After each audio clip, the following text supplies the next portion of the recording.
Hey guys, Coach Sergio here, and today we're going to be talking about running shoes and how to choose the proper running shoes.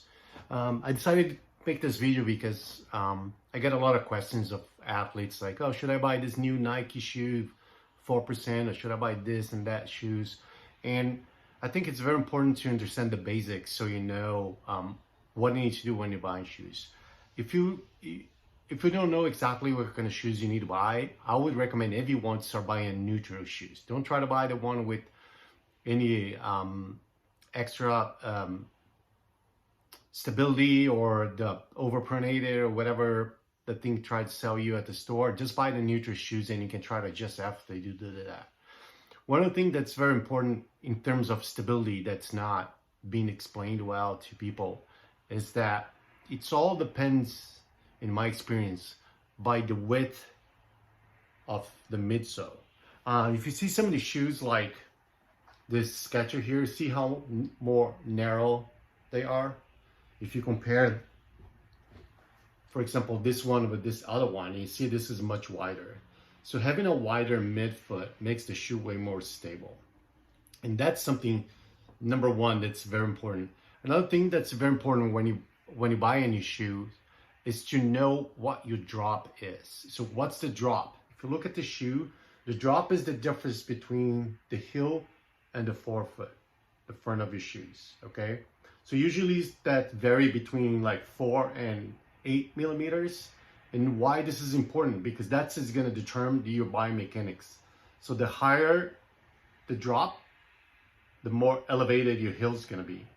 So that's gonna put your Achilles, your calf, and your whole, leg in a different position. So the flatter the shoe, the more your heel is going to go down. So the more pressure actually you're going to have in your calves on your Achilles tendon.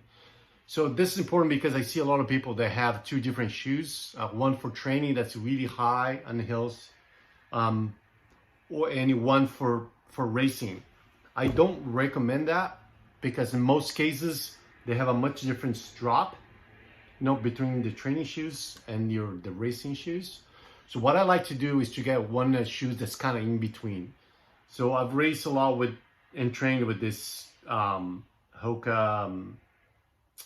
I forgot the name of this one, but it's the Hoka Tracer because it has enough cushion, but also a pretty good conservative drop. So it doesn't have like the very small drop, but it's pretty good.